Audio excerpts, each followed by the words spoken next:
नमस्कार, times of Swaraj में आप सबों का स्वागत है। मैं हूं संतोष सिंह और आज हम टाइम्स ऑफ स्वराज में चर्चा करने जा रहे हैं कि जो नियोजित शिक्षक सक्षमता परीक्षा पास करके विशिष्ट शिक्षक बने हैं उनकी पोस्टिंग को लेकर 11 तारीख को बैठक होनी है, पहली बैठक। वैसे हम बैठक से बहुत ज़्यादा आशान्वित नहीं है क्योंकि ट्रांसफ़र पोस्टिंग को लेकर जो बहस शिक्षा विभाग के अंदर चल रहा है वो किसी खास डायरेक्शन में बढ़ता हुआ नहीं दिख रहा है। सब लोगों का अलग अलग राय है और सबसे बड़ी बात यह है कि कितना वैकेंसी है, कहाँ कहाँ किस किस स्कूल में स्टूडेंट की संख्या के बराबर कितने शिक्षक की जरूरत है।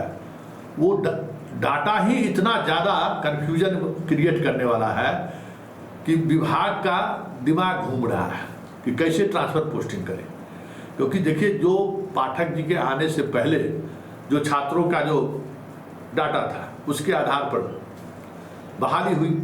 अब जब छात्रों का जब डाटा को साइंटिफिक तरीके से आधार के साथ जोड़ने के साथ साथ उपस्थिति को लेकर जोड़ना शुरू कर दिया गया तो वो संख्या काफ़ी घट गई। 23 लाख 24 लाख बच्चे कम हो गए।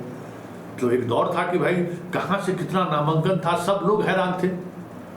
तो वो स्थिति अभी भी है क्योंकि भाई देखिए, शिक्षकों को एक मानक संख्या के अनुसार उसकी बहाली होनी है ना, तो वो मानक आधार ही अभी तक नहीं एक जगह क्लियर हो चुका है कि कितने स्टूडेंट हमारे हैं, हमारे स्कूल में इनरोल्ड हैं, किस किस क्लास में कितने स्टूडेंट इनरोल्ड हैं। क्योंकि जब डाटा मांगा जाता है तो डाटा आपस में मेल ही नहीं खाता है। तो ये चीज़ें हैं। फिर 78,000 स्कूल है बिहार सरकार का, उस 78,000 स्कूल में ट्रांसफ़र पोस्टिंग का दौर चल रहा है क्योंकि नियोजित शिक्षक तो बहुत शुरुआती दौर से हैं। तो ये एक संकट है। और दूसरा और सबसे महत्वपूर्ण संकट क्या है कि देखिए, के पाठक के ट्रांसफ़र करने के पॉलिसी से आपको एतराज़ हो सकता है। आप घर से 80 किलोमीटर कोई दूर चले गए, कोई तीसरे चॉइस के ज़िले के बजाय चौथे चॉइस के ज़िले में भेज दिया गया, ये सब परेशानी हुई है। किसी को जिला का चॉइस ही नहीं मिला, ये सब चीज़ें हुई हैं। लेकिन पोस्टिंग हो गई।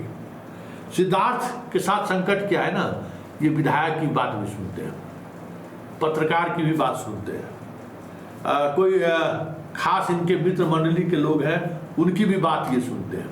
देखिए, बात सुनने वाला अधिकारी को ट्रांसफ़र पोस्टिंग की अगर जिम्मेवारी मिल जाए तो फिर बहुत मुश्किल रहता है क्योंकि बड़ा दबाव है। ये जो नियोजित संवर्ग जो है ना, जो विशिष्ट शिक्षक बने हैं, वो एक अलग तरीके का प्रेशर ग्रुप है, जो ग्रुप सरकार को हमेशा परेशान करती रही है।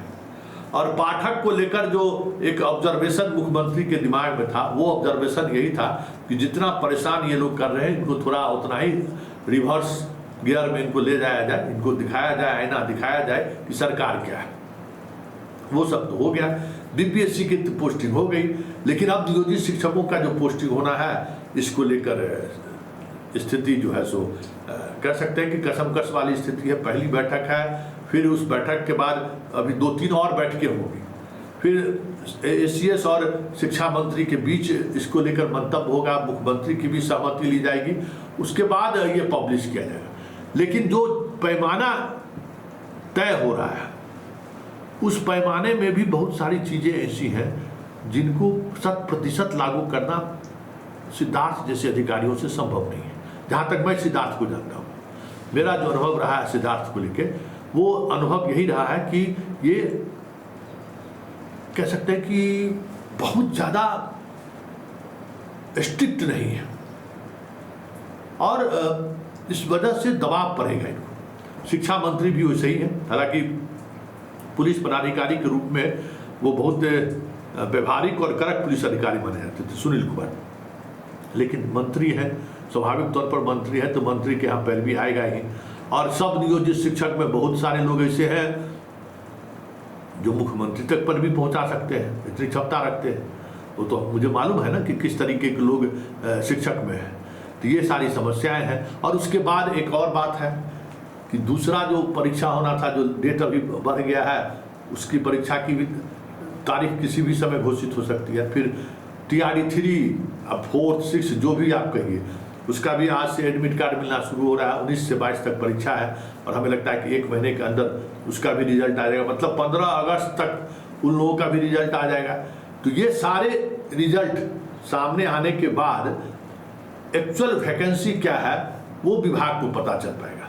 तब फिर क्योंकि ये अगर एक बार अगर ट्रांसफ़र पोस्टिंग का प्रोसेस शुरू हो गया तो बार बार ट्रांसफ़र पोस्टिंग करना विभाग के लिए भी बहुत मुश्किल है। और जो कह रहे हैं कि हमने एक नीति बना देते हैं, उसी नीति के तहत ट्रांसफ़र पोस्टिंग होगा, वो नीति भी इस तरीके की नीति बनेगी जो अभी तक रहा है। था को ना को था, जिसको जो मन होगा उस अनुसार परिभाषित करके पोस्टिंग कर दिया करेगा। तो ये समस्या है, ये बहुत और ये बड़ी समस्या है। इसलिए हमें लगता है कि ये ट्रांसफ़र पोस्टिंग का जो ये सिलसिला है ना, बढ़ते बढ़ते कहीं 2025 के विधानसभा चुनाव तक पहुंच जाए तो कोई बड़ी बात नहीं होगी। वैसे मेरा मानना है कि ये सारी प्रक्रियाएं अगर बहुत जल्दबाजी में करने की होगी तब भी छठ दीपावली से पहले हमें नहीं लगता है कि ये कर पाएंगे। वैसे विभाग के अधिकारियों की माने तो उन लोगों की कोशिश है कि 15 अगस्त से पहले हम सब लोगों की पोस्टिंग कर दें, लेकिन कहना आसान है, करना मुश्किल है, क्योंकि जो सॉफ्टवेयर से के पाठक ट्रांसफ़र पोस्टिंग कर रहे थे उसको लेकर भी समस्याएं खड़ी हो गई।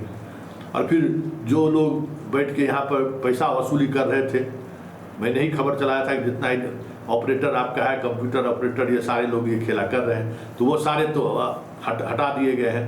अब गवर्नमेंट का जो NIC है, NIC से बातचीत चल रही है, देखिए आगे आगे होता है क्या। लेकिन इतना तय है कि ट्रांसफ़र पोस्टिंग को लेकर जो दिमागी तौर पर जो हमारे शिक्षक परेशान हैं, फिलहाल उस और से ध्यान अपने आप को हटाइए।